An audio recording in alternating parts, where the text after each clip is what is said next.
Joining us is the Queensland Premier, Stephen Miles. Premier, good to have you with us this morning. Thank you so much. So let's start off with that operation. How many extra police are we actually talking about here, given that resources are so stretched at the moment? Well, the number will depend on the risk identified by the police, but what they assure me of is that they have the numbers and the resources to deliver on a big ramp up of this operation. So we've been trialling this high intensity, high visibility policing, and it has proven effective. And so we're expanding it, massively expanding it with Operation Whiskey Legion. It's about getting police into regions using intelligence to predict future crime hotspots, intervening early, identifying risky offending and getting in there with those offenders before their offending escalates. As I say, it's proven effective already. We've seen a turning of crime statistics in 12 of our 14 regions, but we have a long way to go, and that's why we're really ramping this up. They'll be bolstered by all of the extra police coming through the academy right now. OK, moving forward, will you remove detention as a last resort? Well, that's not our intention, because the experts and the evidence tell us that that could make things worse. That criminalising low-level offenders, putting them in with higher-level offenders, more violent offenders, older offenders, offenders who might already be in gangs, leads to more crimes. So our focus is on this prevention and intervention work, and using the intelligence that the police have to intervene as early as possible to stop offending from escalating, to stop as many crimes from occurring as possible. OK, so you're ruling out a change? It's certainly not our intention to change that provision. But intentions change, right? Intentions change, do they not? Look, I know what advice I have right now.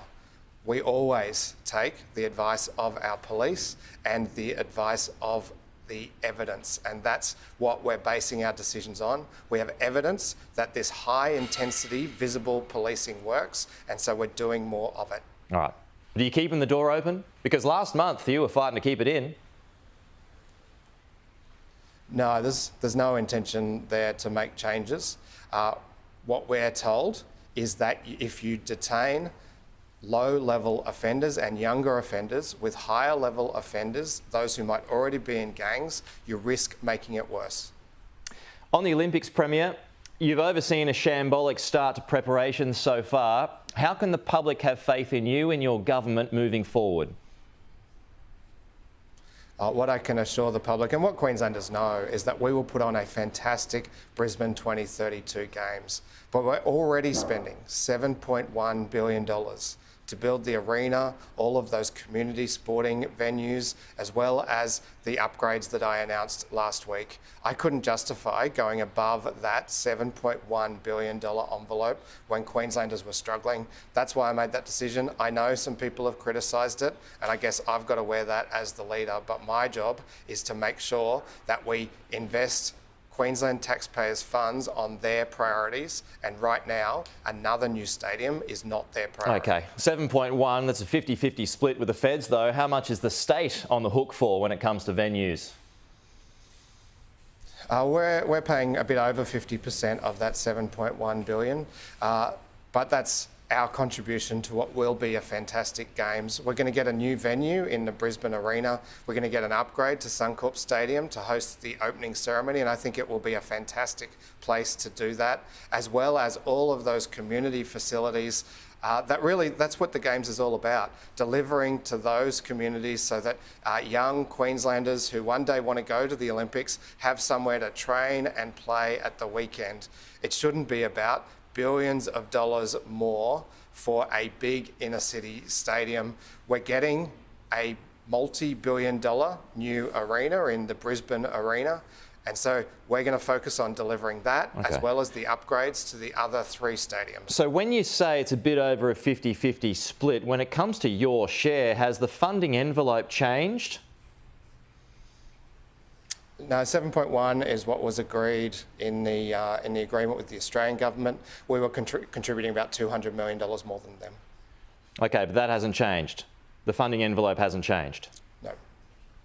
Do you expect it to? That's the decision I made last week. Right. Do you expect it to moving forward, though, given there's always cost blowouts, not to mention inflation as well?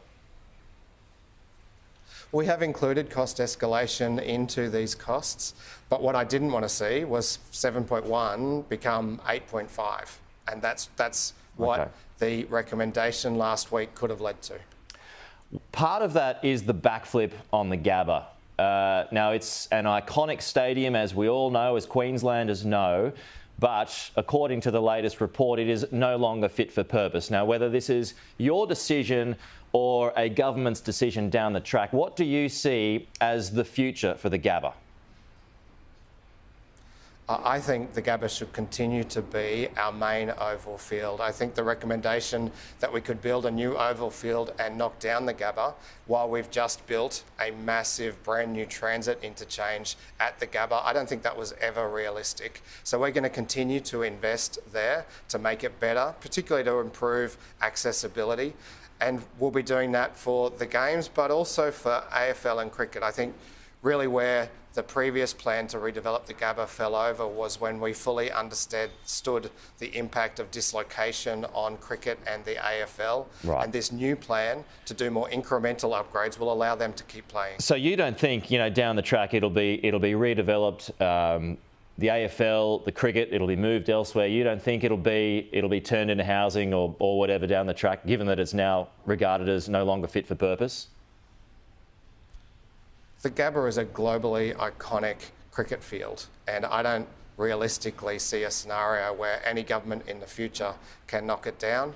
Having worked on a plan that might have seen those codes having to relocate for 4 years and learning how challenging that would be, I don't see a scenario where a future government would go down that track. I think it's likely to see more incremental improvements, and that's what we've committed to. All right. You could have just done it now, though, Premier. Save yourself the hassle down the track. Well, we couldn't. It would have resulted in 4 years of dislocation for those codes, and that was not viable. And right. I wasn't willing to put in another $1 billion for a new stadium. Premier, we'll leave it there. Appreciate your time, though. We'll talk to you soon.